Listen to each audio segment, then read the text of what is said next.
Thanks, Spoken, for having me here today. So this is something that's near and dear to my heart, and probably one of the first presentations I've really started to share a lot of this stuff. I know there's so many amazing speakers out there on nutrition themselves and, supplements, and we'll get into a little bit of that. But there's something else that I don't see spoken about often enough. So I'm really taking this opportunity to kind of dive in. I call it the coherence code, but it's really about like perceived stress and the nervous system and how that starts to show up in athletes' performance. So whether you're an athlete or whether you're a coach or whether you're a dietitian or however you meet athletes, I think there's some pearls in here that could be applicable to what you're doing. So as noted, I'm Dr. Cokes. My name is Dr. Nikole MacLellan. I'm a naturopathic doctor. I'm a registered dietitian and certified sports nutritionist and all that fun stuff. Um,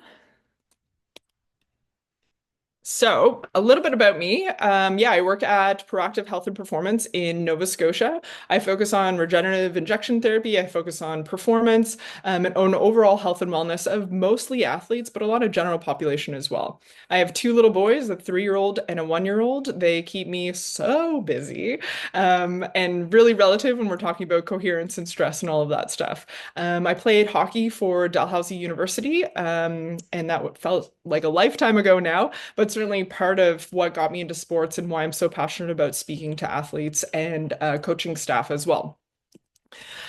So a little bit about me. What I now try to work towards is bring clarity to athletes, mental clarity, and to coaches too, to start to combine the science and the soul together. We have tons of great information on the science, but what about individuals? What about these individual athletes? And what are the things impacting their performance, impacting their consciousness, and bringing their voice out, allowing them to speak on their own behalf instead of being stuck in this grind or stuck in this nervous system activation all the time? There's an opportunity here that I don't think we're tapping into, or not everyone is tapping into. So that's where I kind of start to see my role here, connecting these two worlds together, and kind of taking a little bit of the woo-woo and then combining it with the science to give, a really actionable approach to supporting these athletes. So by no means in any of this presentation or any time that I'm talking to athletes, am I asking them to stop? Am I asking them to gear down? Am I asking them to change tons of what they're doing? What I'm really trying to focus on is this main concept of rest between sets. So what does that mean? Like, why do we rest between sets when we're training? What happens in that? We rest and then we're able to lift more. We're able to lift the same amount of weight again for the same amount of reps again. So oftentimes throughout our life, it makes really a lot of sense to rest between sets at the gym. But what if we applied this to everything that we're doing? What if we applied this to how we live, how we train, how we have relationships? So this is more of the concept. If we ask any athlete to slow down, I know from personal experience, we're going to be met with a hard stop. So what are ways that we can start to mold this where it's not asking them to stop doing the things that they love, but we're really supporting them as a whole being and not just in their athletic endeavors? So when we talk about coherence, it's a unified whole. It's connecting all of their parts together, aligning what their beliefs are, aligning their values, and aligning how they show up in sport and what they're so passionate, like what is their why behind why they pick that sport and why they want to go to the Olympics or why they want to compete on whatever stage they're trying to compete at. How do we take all of these and meld them together so we're really supporting that athlete in a cohesive manner? And then, logical impact. So when we're talking about the coherence of everything together, it has to make sense for what their goals are, what their values are, and also what makes sense in the scientific realm too. How do we blend these two together so we understand where they're going, but we have all of the right tools to support them? I truly believe our bodies are capable of the most amazing things if we allow them to recover. So I think this is the key feature. I'm never asking an athlete to stop, just modify, just, support them any way that we can where we're not limiting what their capacities are or limiting their capabilities. So one of the first things that I like to do in a lot of these presentations is start to name things that we could start to see as dysfunction. So I'm going to go through these and kind of smile if any of them connect. So sensitivity to light, quick to anger, sensitivity to sound, people chewing, frustration, quick to frustration, frequent urination, brain fog, memory and cognitive deficits, word recall issues, lower mood, libido changes, fatigue, anxiety, depression, loss of motivation. salt and sugar cravings, midday crashes, second wind before bed, the sensation of like wired and tired, or the sensation of completely exhausted. So I talk to athletes all of the time about this stuff. And when I start to name some of these symptoms, they're like, I'm not burnout. I feel pretty good. And then I go through some of this and we get time and time again, oh yeah, that resonates. Oh, I feel that. Oh yes, definitely. Like that comes up, either in parts of the season or throughout the entirety of the season or into the off season. So there's a lot of ways that this could start to show up and in a lot of different times throughout an athlete's experience that this stuff can start to show up too. So the way that I like to describe it, it's not 100% physiologically accurate in the description, but it's a good analogy for people to start to kind of see and feel what's going on. So imagine being stuck in traffic and late for something. The first 2 to 3 seconds of that is adrenaline. Adrenaline kind of gets, well, we know the feeling of adrenaline. It gets you amped up, all those types of feelings. And then cortisol comes up and it says, like, okay, we're going to get there when we get there. Nobody panic. The tricky thing is in that moment too, cortisol takes a snapshot of it. So it'll take a photo of this incident. And every time we're in this incident again, it's going to re-elicit that same stress response. So now if we think about, an athlete's training load, nutrition requirements, coaching, getting along with teammates, if we think about all of these stress responses that could happen on a daily basis, then we throw on maybe they're in school, maybe they have a full-time job, maybe they have a mass pandemic that happens to the entire world. So all of these things are big elicitors of the stress response too. So over time, what tends to happen is cortisol does its best. It's working so hard for you. Cortisol is such an amazing hormone, but eventually it starts to decrease. We have lower stores of, we have less availability of it. And then when we hit a stress response, all we have to work with is adrenaline. And what does that feel like? Anxious, quick to frustration, quick to tears, all of these emotional aspects that can be just like right on the trigger for a lot of athletes. Then, that then starts to impact the rest of our system. And we're kind of gonna kind of go system by system to see what could potentially be going on with these athletes. DHEA is another massive stress hormone that should get a little bit more attention probably than it does, but in chronic stress, it starts to deplete, and that's where we're going to see some major impacts to testosterone, estrogen, and cortisol itself. So it's like kind of this vicious cyclical loop. Every time we're in this chronic stress state, things can go awry. Short-term acute stress, great. Long-term chronic dysfunctional stress, not so great. So this is my little napkin drawing of the simplest way to describe kind of on a scientific level what's going on. I'm not sure if you guys have ever heard of before, but there's also like this theology of a pregnenolone steal, or we're going to take from one to bring to the other. And a lot of the research is not supporting that. So what is actually going on when we're looking at these stress hormones? Our hypothalamus in our brain releases gonadotropin releasing hormone. That goes down to the pituitary to release FSH and LH. And that goes down to our reproductive organs to release testosterone, estrogen, progesterone, all of the hormones. In times of acute or chronic stress, we get gonadotropin inhibiting hormone that's released from the hypothalamus. That inhibits this pathway. So eventually when we inhibit this type of pathway, we're not going to get the same FSH and LH response from our pituitary gland, which then is going to impact the full cascade of hormones below there. So estrogen, testosterone, progesterone, all of these things. Also, when we have chronic stress states, gonadotropin inhibiting hormone impacts melatonin. So then when we kind of look at some of the sleep slides, you'll start to see, oh, wow, this is all like a cyclical, big, vicious picture that can happen in the chronicity of stress. So when we look at hypothalamic pituitary adrenal, hypothalamic pituitary gonadal, hypothalamic pituitary thyroid, this is just a blatant representation of how commingled all of these things are. And if we keep in that chronic stress state, how it's literally impacting every hormone in our body. When we look at so much things on social media, we're trying to like isolate these things. We're trying to isolate cortisol. We're trying to isolate thyroid hormones. We're trying to isolate, all of our sex hormones too. But this is just like a quick slide to see how all of this is so impacted and inhibiting and stimulating all of itself. So there's more to it than just like saying, oh, we got to work on cortisol. Oh, we got to work on your sex hormones. Oh, we got to boost testosterone. It's all together and it's a seamless, beautiful environment that it's working in. So it's a whole body approach that we have to start to take to these athletes. Keep doing that. I keep clicking. So one of the major things, so many athletes walk in the door and immediately start to talk about gut health. I'm sure all of you have seen it. Anytime you've worked with an athlete, we start to see some of this dysfunction. So what is actually happening here? Could it be a dysfunctional gut? Sure. Could it be a nutrition aspect? Definitely. Could it be a hydration aspect? Without a doubt. But if we really talk to a lot of these athletes and try to figure out what's going on here, probably 8 times out of 10, 7 times out of 10, I'll start to see that this is a dysfunction of your um, nervous system activation and not necessarily a gut problem. So, what happens if we're in a chronic stress state? We get gut inflammation. What does gut inflammation do? So, we're going to start to see inflammation within the gut lining. With chronic stress state, we decrease stomach acid. So then different bacteria can start to overgrow. Those bacteria could leave food fermenting a little bit, which causes more inflammation and expansion. So on the face level, we see bloating, we see gas, we see stomach upset, we see acid reflux, we see, lots of dysfunctional bowel habits. On the inside, what we're seeing is like these tight junctions or how our digestive system is supposed to work gets inflamed and that stuff starts to open up.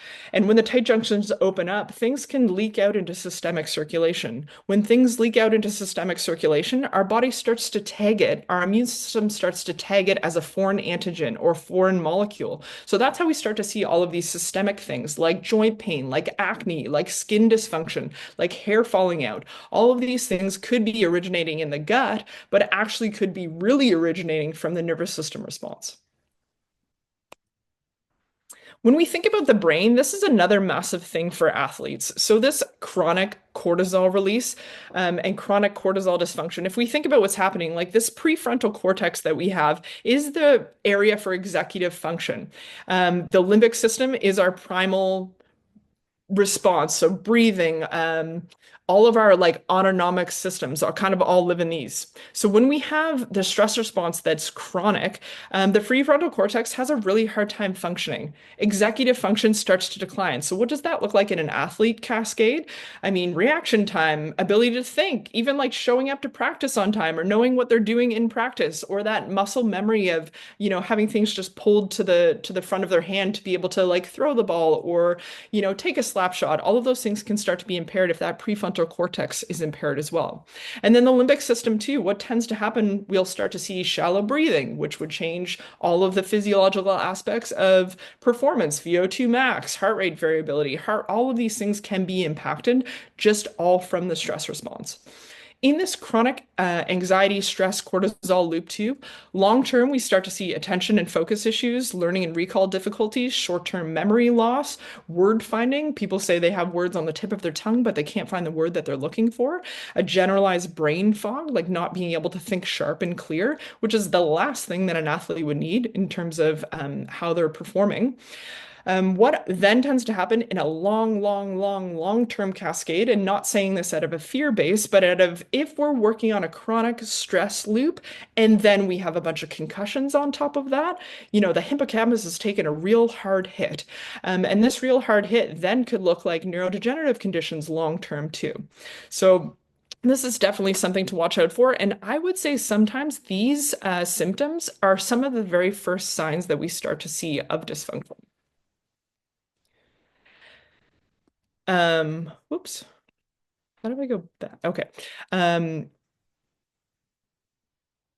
Well, there we go. Okay. So in the musculoskeletal system, what we're looking at here too is all of our internal organs are in the trunk. So when we start to see changes to the stress response or somebody being stuck in fight or flight, what do we tend to do? the rounded shoulders. We're trying to kind of go into that fetal position. We protect all of these internal organs. So what does that then do? It changes our breathing patterns. It changes our oxygen capacity. It changes our ability to perform in all, big aspects because we're not getting the same oxygen capacity. We're not getting the same blood flow. And then we're really putting ourselves at injury risk here. We're not, centrating our shoulder joint. We're not keeping our neck where it's supposed to be. So all of these things can lead to chronic inflammation within the body. And it can also lead to pain and injuries. Sleep is another massive one, and who doesn't have a problem sleeping at some point throughout their career? So I think there's some amazing people out there that speak about sleep, but this main slide is just to show like cortisol is rhythmic throughout the day, and if cortisol and melatonin have an inverse relationship, if cortisol is spiking at night, we're not going to get the same melatonin release. So this is where we're looking at like this chronic daily stress response is going to impact sleep so significantly. And then oftentimes one of the main things that I hear is like this 2 or 3 a.m. wake up. That's cortisol peaking too early because melatonin rhythms are now disrupted. So this daily dysfunctional cortisol rhythm is now waking you up in the middle of the night. And that's where sleep can start to get really, really dysfunctional. Sometimes it takes a really long time. Sometimes this is one of the first things to go. In female athletes, we often see pre-period sleep take a huge hit too. So there's a hormonal aspect to this and probably a stress aspect too. So again, there's a million people that speak so highly of sleep and know so much about it, but just know and just keep in the back of your mind that this stress sleep is a huge part to play in what's happening in our sleep as well. Renin-angiotensin system. So this is one that gets missed sometimes, but under chronic cortisol, we can almost look at like a Cushing's. We can almost look at these major dysfunctional things happening in the body. And now a Cushing's disease or syndrome is a very, very, very severe case of things. But what we could look at here is if we're in a chronic cortisol loop, the renin-angiotensin system becomes way overactivated. So what does that look like? Increased blood pressure, sodium retention, vascular inflammation, which further drives stress into a cardiovascular stress response too. So you can see how all of this becomes very, very cyclical in an athlete. So the wild thing about this, back in 1984, there's some pretty good research. And so this is years and years and years ago. And I think we forget this. I think it's on our radar and I think we understand this concept, but perceived stress does the exact same thing physiologically to our body as an actual stressor does. So this concept is pretty wild if we sit in it for a second. Whether the athlete believes it's happening or is creating, an anxiety-induced worst case scenario of things happening, or whether a bear is actually running after them. It's all the same physiologically. We can't separate those out in our mind.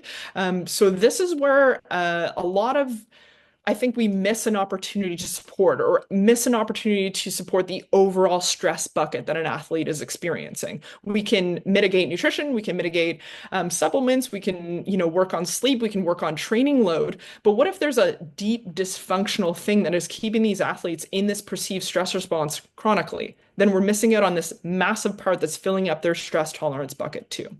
So the body doesn't really distinguish between a real threat and a perceived one. Every unprocessed worry can reshape hormones, can hijack the immunity, and change the rhythms of these athletes' health. So I think this is really the basis of what I'm trying to get across here today. One of the big things that I've seen time and time again with athletes, and this is kind of where we're starting to get into a little bit of maybe like new age thought process towards athletic performance. So limiting beliefs actually trigger the amygdala and increase cortisol release within the body. What I'm talking about in a limiting belief would be like, I'm not good enough, or, safety and security in the world, or some of these deep core subconscious things that could be playing out in an athlete's mind. Negative self-talk is another major thing that I've seen in so many athletes, and I'm sure all you have too, but it elicits the stress cycle. It impairs that prefrontal cortex functioning and decision-making ability. So studies show cognitive distortion correlate with higher cortisol levels and reduce performance in high-pressure situations. So So many times I hear that athlete say, I love when my back is up against the wall. I love when there's so much pressure to the situation. But by research, we can prove that they're not optimally functioning when they're living in this degree of fear-based state. So I think that that's something I'm really trying to highlight here. Limiting beliefs can come in all shapes and sizes. And are we psychologists? Well, maybe some of us are psychologists on this call. But for the most part, it's not necessarily our job to figure out these deep rooted traumas or where this stuff could be coming from. But there is an opportunity here to ask some really great questions and use some subjective tools that I'm going to share at the end to try to start to pull apart some of these things. So many athletes say to me, like, I'm not stressed, I'm fine, I feel great. So many firefighters, so many police officers, so many first responders say that to me. And I'm kind of like, that's interesting because physiologically, we're seeing so much stuff show up in your body, but on a front state, you're saying everything is fine.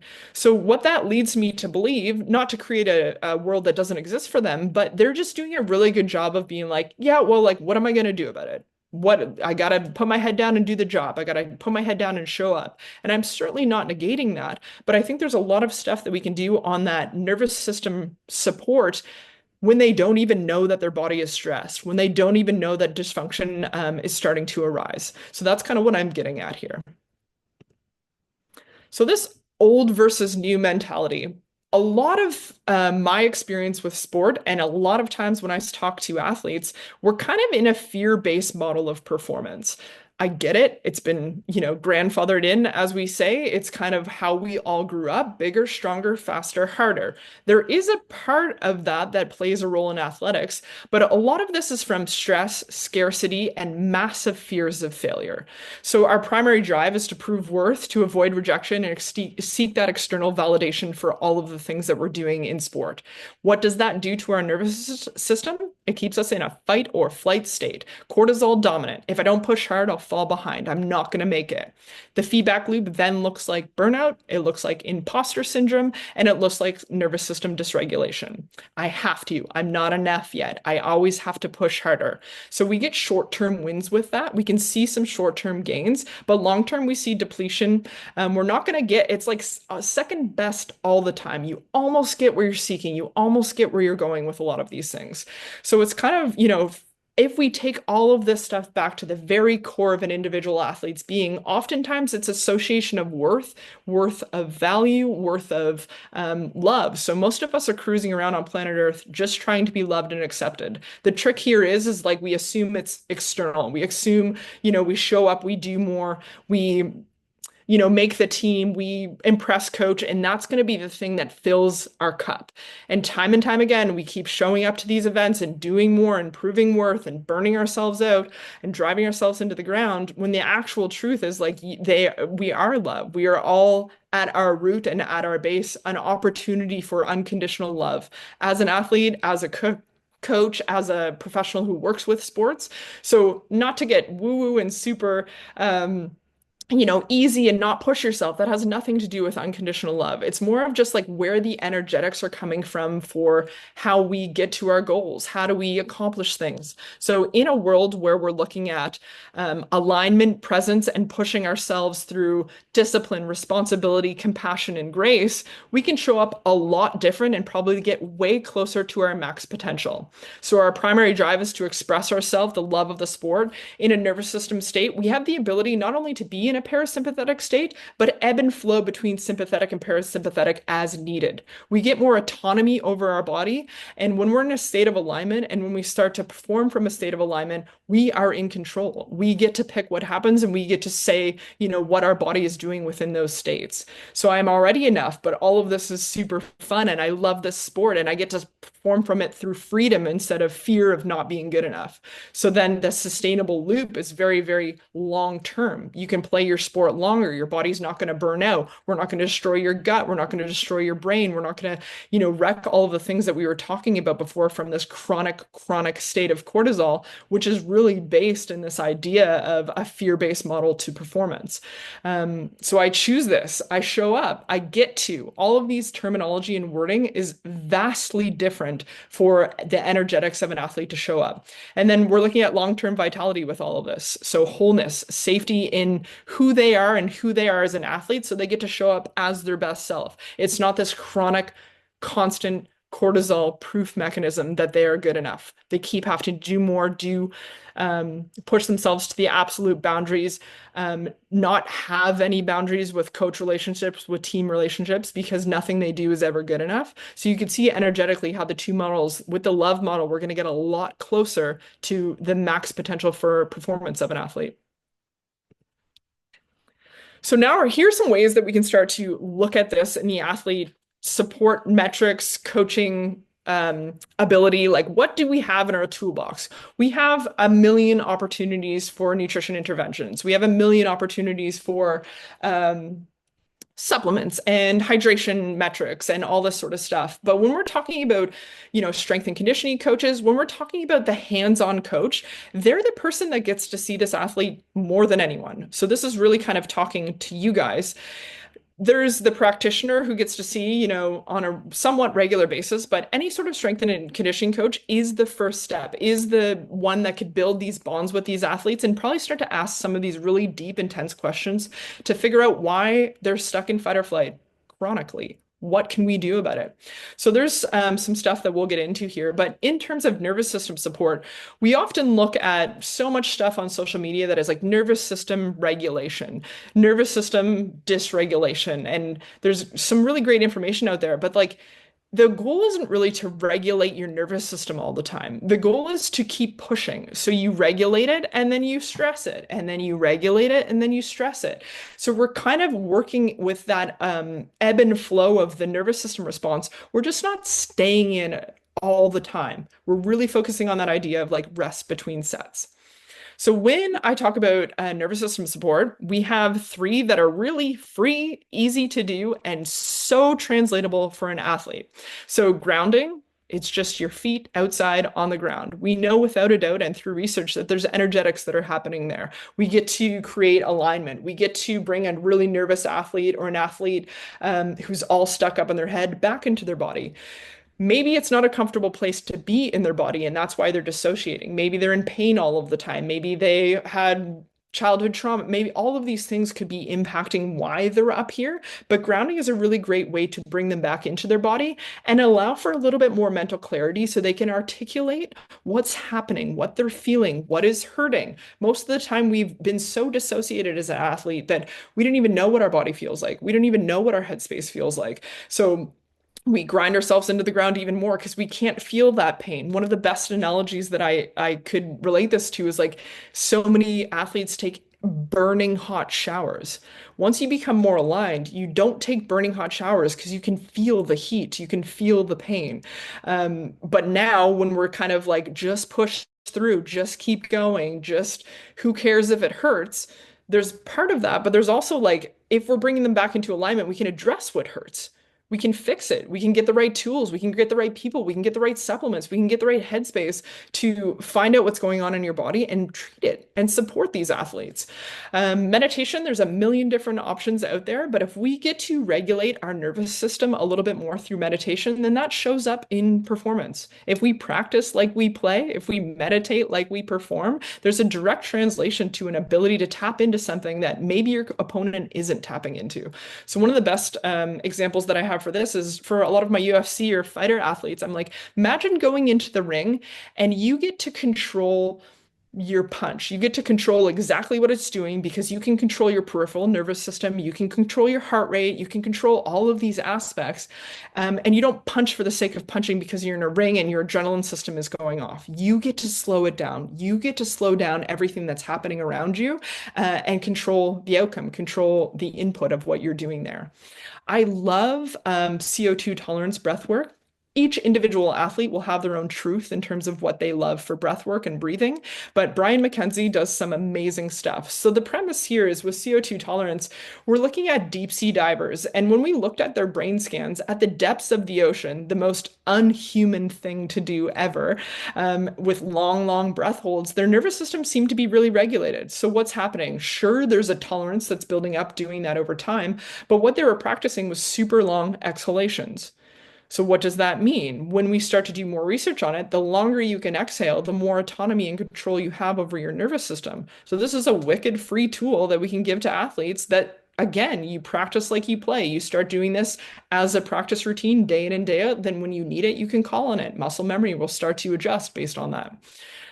Then to whatever extent you feel comfortable, but like, what are these limiting beliefs that this athlete believes? If you have a really great connection with these athletes and you're seeing them constantly and they're feeling, the ability to be vulnerable with you, you might be the best resource. Oftentimes we'll go into therapy or we'll go into a practitioner setting, and we clam up. We're not able to speak. They don't know us. They don't know what we're all about. They don't know what we're trying to get after. So, in the strength and conditioning world, or whoever sees athletes day in and day out and is almost like a base of support for these athletes, there might be a huge opportunity here for you to start asking some of these questions, or for you guys to start giving journal prompts so that they can start to ask some of these questions to themselves.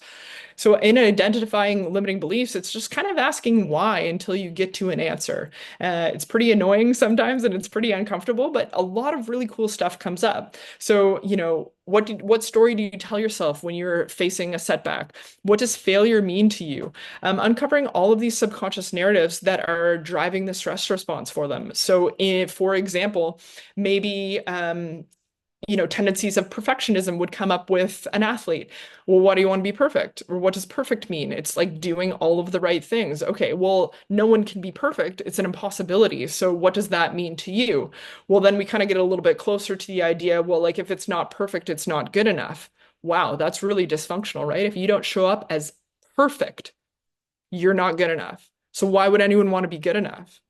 Well, to have value. Okay, well, why do we want to have value? To be loved and accepted. So the core foundation of like Maslow's hierarchy of needs of acceptance, love, safety, and security, we've now compounded with not crushing the workout perfectly.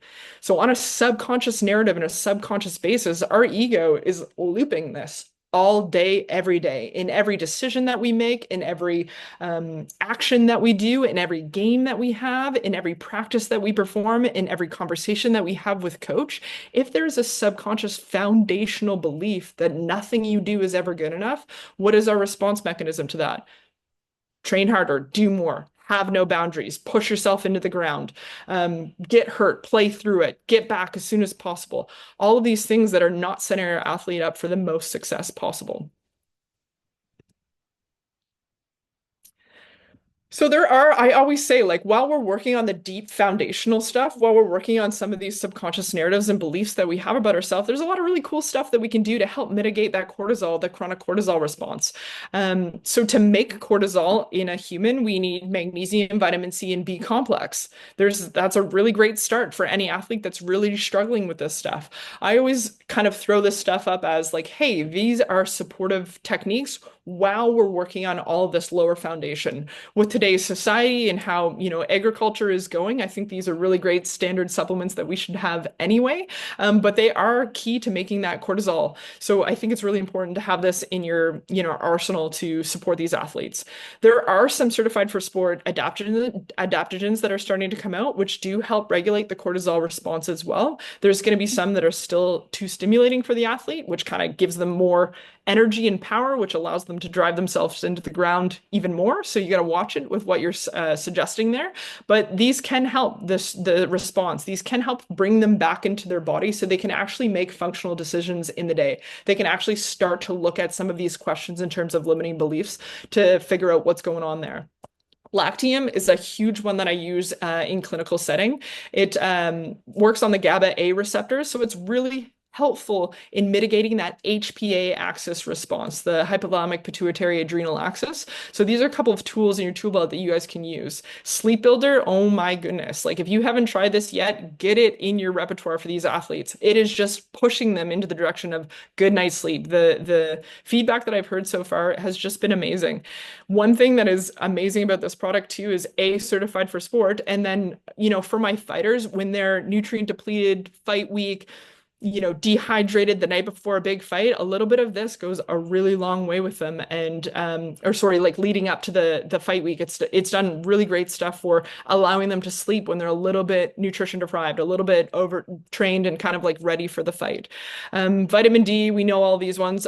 Anything we have as a tool of anti-inflammatory is going to be helpful. One of my like magic interventions, and hopefully this becomes like a clinical pearl for everyone. Canadian digestive bitters are amazing for athletes. So you have an athlete with like a nervous stomach, you have an athlete who's like runs marathons but has like runner's trots, all that sort of stuff. The nervous system activation acutely for performance, pre-game pukes, all that sort of stuff. Canadian digestive bitters do a really good job of supporting that.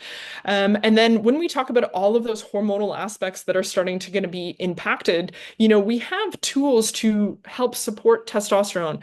My bet is usually it's coming from, the lowering of DHEA, the mass amount of cortisol stress that we're having in the body. But if we need to acutely perform and we need to acutely bring up testosterone for athletes, there's TestoSurge, which is a certified for sport product that we can use. So we have a lot of interventions that we can kind of put into play while we still work on all of these deep-rooted systems.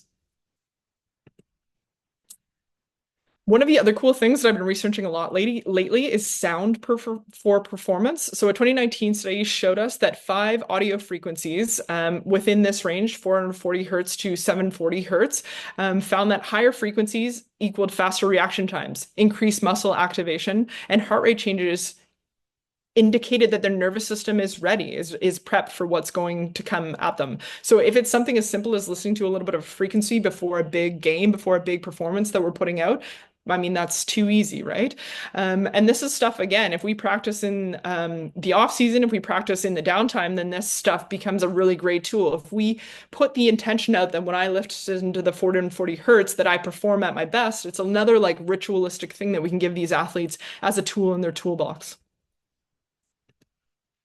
So tech tools, what we kind of see with the literature and research, we don't know. There's tons of amazing information. And then the individualization is kind of the absolute mass key for all of this. There's some amazing inferences that we could pull from heart rate variability, lactate threshold, VO2 max, blood work, functional testing. We get a lot of stuff from this, but at the end of the day, it really is like the subjective experience of the athlete that seems to win out. So with all of the wearable tech, with all of the measures and metrics that we have for these athletes, I think it would be really great for us to have a subjective screening questionnaire so we get to the truth of the athlete. As soon as I look at my, Aura ring in the morning when I was just given birth, like the stats for sleep were horrific, and I know the impacts of sleep. So I already set myself up for a wicked, horrible day based on this, right? So what are autonomy tools that we could give this athlete before they even look at their metrics, before they even look at their wearables, to get a really good check-in and like coherence of their body and truth of what they're actually experiencing, instead of all of this tech telling them how they feel or how they're going to perform. Another massive one is cycle syncing. For these athletes, there's nothing to back this up. So for female athletes, with all this stuff coming out about cycle syncing, who cares? You have to track. You have to know each phase of the cycle, and you have to know how your body responds to it. Most things out there are telling me like during my period to rest. For me, it's one of the strongest times in my life. So it all is individualized, and we have to stop so heavily relying on metrics to tell us how we feel. There are many things we can do instead of or in conjunction with a lot of this stuff to get more information on the athlete. But I really believe, the subjective experience of the athlete kind of is getting pushed aside. And I think there's a lot more to it that meets the eye and that could be really impactful for performance. So a recent study just came out showing, a subjective check-in questionnaire was actually more effective in rating how the athletes felt versus lactate threshold, VO2 max testing, some of these other, really tangible research-based tools that we have. So what does that mean to us? a subjective screening tool tells us more about your athlete than some of these other major metrics.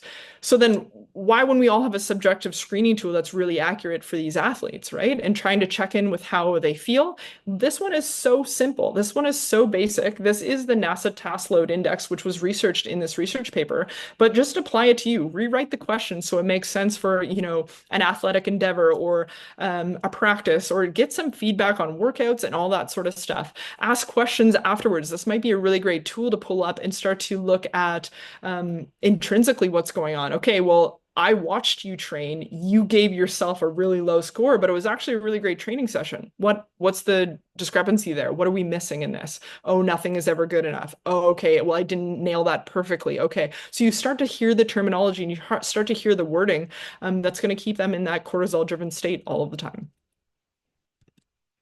So working with the UFC, Clint Wattenberg and I put together this metabolic health report, and we used a massive subjective screening tool. Happy to share some of those questions, but it allowed us to break down per system what's happening in the athlete and where do we have to go after. So again, once we know all of this, then we can use the functional testing, then we can use the supplements, then we can use all of these things. And the athletes didn't really know why we were asking all of these questions. And we didn't do that like to trick them. We just wanted an honest, truth back answer of what they're experiencing in the moment. So when we get these reports back, a 64 on an overall metabolic health score, we're giving them an assessment of burnout. So this is not diagnostic. Nothing subjective is a diagnostic tool in this context, but it gives us a ton of information of where we go with these athletes and how we start to help them perform better and how we start all of the systems of the body working a little bit better. So when we look at this one, inflammation, not horrible. Middle corticoid system, not too bad either, but every other system is tanked. So we're seeing hormone period dysfunction. We're seeing neurological symptoms start to show up. We're using stress tolerance as a metric there too. Digestive health was taking a major hit. So what do we want to do with this athlete? We take these systems and what do we have in our toolbox for these systems to start to support the overall energetics of that athlete? And then kind of go into like, okay, well, how did we get to the point where we're at complete burnout for this athlete? Start asking those types of questions, like where could we have caught this earlier? What metrics did we miss out on, or what questions do we miss out on that could have supported you earlier on? One big thing that's coming down the line too, and well, not coming down the line, it's here and it's all over, is artificial intelligence. So we're outsourcing how we feel to artificial intelligence.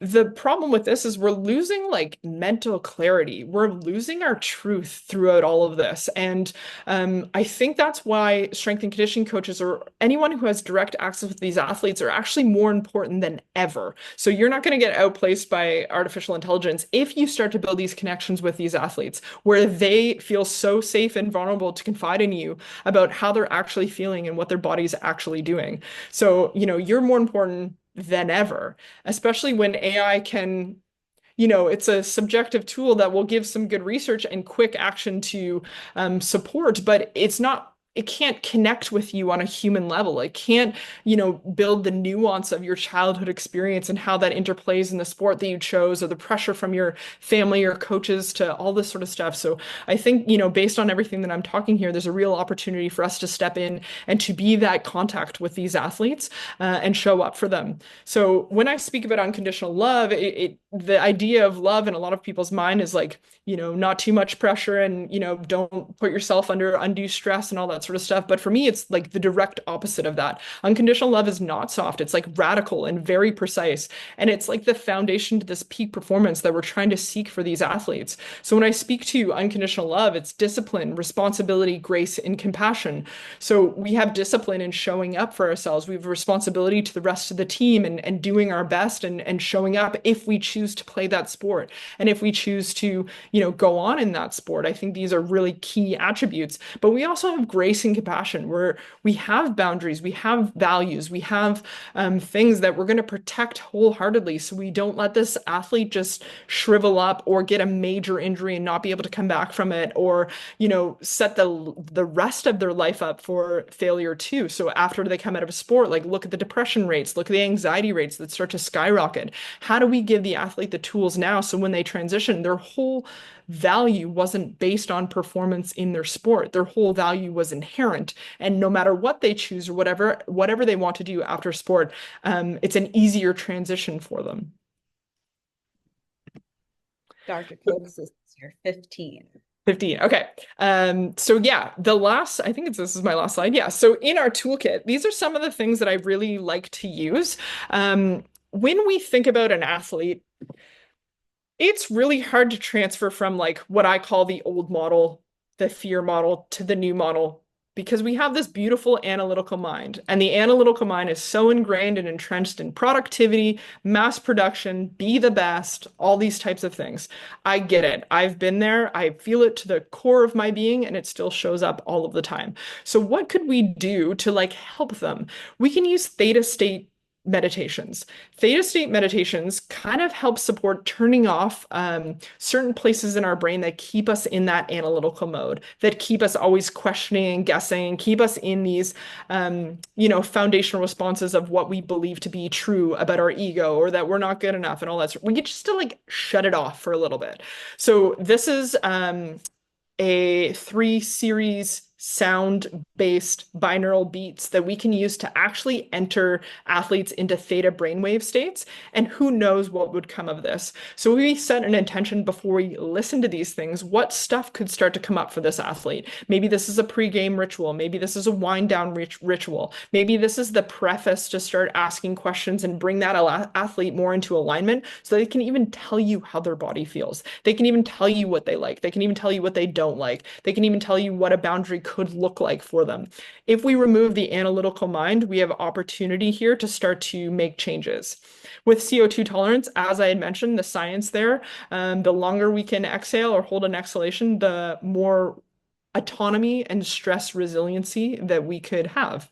Shift State app is Brian McKenzie's app, and it's based on CO2 tolerance. So if we get the app, you measure your exhalation, and then every time it gives you an activity, whether it be to get activated for your sport or to calm down after a sport, it's working on elongating your exhalation. So there's a bit of individualization of this app too, which is why I really like it. Progressive muscle relaxation, like these are things that athletes can do at home. When we're talking about, coming back into alignment, like what if you can't even feel your body is so tense? You get a massage and every massage therapist is like, oh, we can't even like get through those muscles. We're not actually doing anything for you because you're holding so much tension at the core of your being. So, a lot of the soft tissue work can't even do what it needs to do. When you get acupuncture, you're like just bending needles and not wasting the practitioner's time, but they're not actually physiologically doing anything there if there's so much tension or if we can't escape that loop of dysfunction, right? So progressive muscle relaxation might be a really great tool to even know that you're tensing so much. Oh, this is tension? Okay, this is letting go. Oh, I didn't even know I was so tense. This is a massive one for pelvic floor physio and pelvic floor rehab too. Most people don't even know how tight they're holding their body. If your pelvic floor is tight, your jaw is tight. If your jaw is tight, all of your neck is tight. And we kind of protect ourselves into that, fetal position to protect our organs in this ancestral stress response, but it's not supporting us. It's not helping us now. With grounding is an amazing resource. As I had said before, like it's something so tactile, so easy, and like I bet there's nobody on this call that hasn't stood out in nature with sun on their face and not felt something or felt better doing that, even if it's for 5 minutes, even if it's for 10 minutes. Sometimes the worries of your world just kind of shrink a little bit because you see the vastness of it all and you're just kind of like, okay, I'm here right now. There's not much more I can do. We're bringing you back into your body. We're bringing you back into alignment. Binaural beats, again, kind of reinstating that theta response. There's things that can physiologically shift your brainwave states. Beta, oh, we lost. Can you still see this presentation? So yeah, brainwave states are absolutely massive there. We're thinking like what that looks like long term. Again, do it all of the time and it gets better and better and better. You get better at it, you get better entering these states, and it all kind of plays out into the translation of performance for those athletes. So that was kind of my like last one there. And all of this, like I am an open book. Ask all of the questions that you want. I think there's a lot to learn in this realm. I think there's a lot of amazing tools out there, but I wanted to open up this idea and open up this concept to all of you listeners to say there's something happening here. There's an opportunity here that might be untapped. We know so much about functional testing. We know so much about nutrition. Know so much about hydration and supplementation, but there's this other part that we're not often addressing with these athletes. So hopefully this is a good thought process to start asking those questions and to be the advocate for these athletes that you have so much capacity for. And that's all I got. Dr. Cokes, thank you so much for this. If you didn't get a chance to catch the top of the call, Dr. Nikole had mentioned bridging the gap between what you had called woo-woo, which I love, and sports performance. And I think this has really well explained what you were looking to kind of present and chat on today. I will let everyone use the chat box and start typing away. We will monitor that. Any questions or comments that you have for Dr. Cokes, now is the time. So I'll give everyone some time to start putting those questions in. A question that did come in on this idea of what you're calling a bit of a newer concept, but something that you've been seeing over and over again in this sports performance or high performers world. These concepts might be very new and something that they have not approached or acknowledged. How do you work with athletes who this is completely on, left field in their kind of plane of view? How do you introduce this topic? Definitely. So to be transparent and honest, this is a new concept for most athletes that I talk to. There's some that are like starting to, a lot of retired athletes kind of get this concept and they're like, hey, yeah, that would be cool if I had have known that during my athletic career. But I really start to dance around it. So it's not like I would never give them a presentation like this. I would never start asking like these deep-seated questions about well, for some people I do ask those depending on what their energy is like or their openness or their vulnerability is like and the relationship that we've built to date. So it kind of usually comes in like I meet them where they're at in terms of hey, you want supplementation and nutrition support? Great, we'll start there. Oh, it didn't help? Okay, well, let's kind of start to look at this. Why wouldn't let's say I give the best research and research-based responses in terms of nutrition and supplementation. Why wouldn't that help you? Why wouldn't that work? What are we missing here? So that's kind of the invitation or opportunity to start to look at, well, what's going on? So, you're periodizing your performance, you're eating right, your hydration is perfect, but your weight is not moving or composition is not going the direction that you want. Okay, well, can I invite you to the idea that there's something else happening here? There's a whole other world that we haven't mentioned yet. So just like start teasing away at some of those conversations. There's some athletes that like will never be there. They're so like they'll look me dead in the face and nope, I'm way better when I'm under pressure. And I'm like, okay, well, great. I'm glad you have a structure and I'm glad you have a support and I'm glad you're able to call on performance as you see it, as you need it. But just, bear with me. Like try a meditation and tell me how you feel after. Just try this and tell me how you feel after. And if it's not for you, I totally respect that, but just like give me a bone and see, what the translation could be. So that's kind of how I approach it. I do sometimes have a hard time describing this to athletes, but I think the old and new version that I gave on this slide is a really great resource to be like, okay, watch this and look at this. And you can even start to like look at their body language, look at their breathing, look at everything that they're reacting to while you show them something like that. And you'll like 9 times out of 10, their body will respond more to the love aspect. And you'll start to see like, and then that's an opening. Hey, guess what? Did you know your body just did this when I started to say these things? And they're like, oh, I had no idea. I didn't realize. So it's kind of like, read the room, read your audience, meet them where they're at, but just like these little tidbits of invitations of conversations. Amazing. Question in the chat from Sarah. From the toolkit, is there one specific place you would start with an athlete? Breath work. Whatever breath work looks like, if they don't do anything right now, I really emphasize in the idea of rest between sets. So this is my greatest analogy for athletes. Like, why would you put the weight down and wait a couple seconds and then lift it up again? So that's so translatable. They understand why they're doing that. They understand the physiology of why they're resting between sets. Okay, now let's take that into your life. Why would we rest between sets in life? So you can do more, so you can perform at the same level, so you can crush whatever you're trying to get after. So this is a component of resting between sets. This is how we actually change your nervous system response, build muscle memory, build breath work memory, so that when you need it and when you need to call on it, it's there and it's already something that's so habitual to you that it's not a foreign concept. You can't use breath work when you're so fired up. It's not tangible. It's not something that you can pull on unless you've practiced it time and time and time again, right? Another question here on the subjective questionnaires. How frequently do you think that these questionnaires should be received from athletes during their competition season? Yeah, that's a really great question. So what I kind of look at is the NASA one is short and sweet. Like, where is the opportunity there to do something like that weekly? Whatever that looks like to you, if you have three steadfast questions that you ask this athlete, like, what was training load this week? How did you feel? Blah, blah, blah, whatever the questions are, what did sleep show up as? Was there any other like quick things you wanted to mention? If it's easy, tangible, sometimes for athletes, it has to be so easy as like yes or no box, a click box where it's like yes, no, or like one, two, three, four. Whatever doesn't feel like more mental load for them is kind of how I would design it or how I'd pick it up.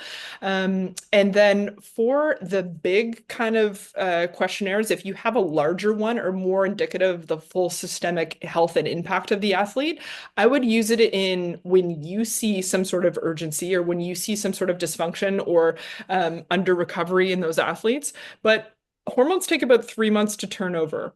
So in a 3 to 6 month time frame, less than 3 months, we're probably not going to see any drastic change. You're going to do like a metabolic health screen and get the same response back. So maybe 3 or 4 months, every 3 or 4 months, you kind of pull the big guns out and be like, okay, well, how are we now doing? So with the big one, if you use something like that, it's like when you see dysfunction, when you see under recovery, when you see lack of motivation, when you see when an athlete is just not themselves, okay, let's check in with this big gun and then let's check in again in like 4 months' time and see if we've made a difference, see if we've made some improvements there.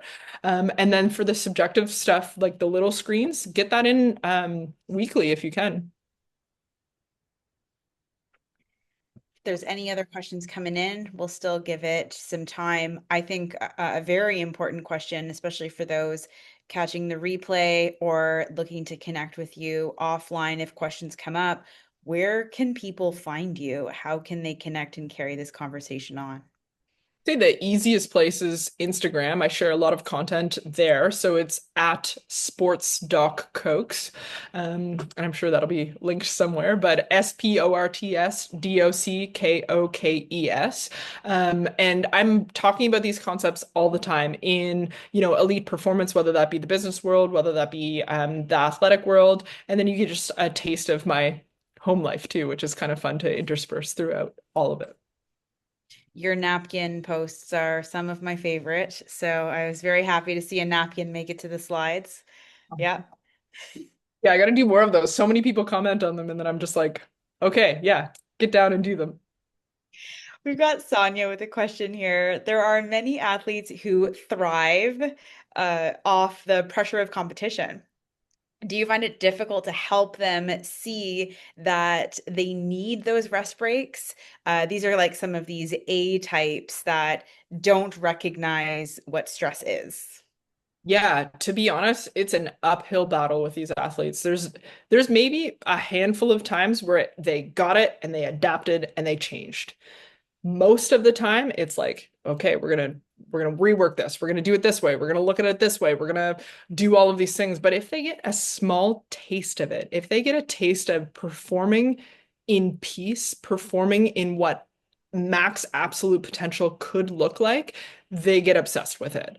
And so yes, it is difficult. It's kind of reiterating a lot of the time what the concept is and really trying to get to that like root narrative. So like why um why do you thrive like that? Like, what about it? And do you remember the first time you thrived like this, or do you remember how this was like a big part of your, sport experience? And when we get the right answer and we say the right thing, and we ask the right question, like sometimes stuff clicks. We're like, huh, okay, I didn't know I did that. Or I didn't realize that could take me all the way back to that early childhood experience when I first started playing hockey. Okay, okay. So I see why, like, and then I think, explaining the stress response, you don't have to go into everything that we went into today, but explaining how when you're in fight or flight chronically, we're actually we're decreasing performance. Like there's a huge opportunity here of missed actionable performance. And when these athletes are coming in, especially at the higher level, we're talking about like a 2% change. Like if you're doing all of the things, what are we missing? You're still here asking questions and not feeling, at peace. You're not feeling whole. You're doing everything right. You're performing on the world stage, but you still don't feel good about that. You still don't feel accomplished through all of that. So I think that that is a huge window to start asking some of these questions and be like, well, let's look at this from a different angle. Let's look at all the physiology of stress, and you've been chronically in this fight or flight response forever. We're going to start to impact, oh, you do have gut health issues. Oh, you don't sleep well. Oh. So when we start to ask some of those physiological response questions, we can show that their nervous system is doing something that's not supporting them in the desire of being the best, right? Or their best. And being the best and their best is always tricky language because of it certainly comes back to, the perfectionist mentality and nothing is ever good enough. It's really trying to find that wording and the vulnerability in a moment of opportunity, like when it feels right to talk about. Definitely not before a big game, definitely not before, the start of a huge competition or anything like that. But when you have those down moments, when you have these opportunities to start to connect, or, you could say, hey, I'm doing some of these things. Do you want to come on the mat for a meditation with me? Or just start it like throwing these little invitations out of opportunity.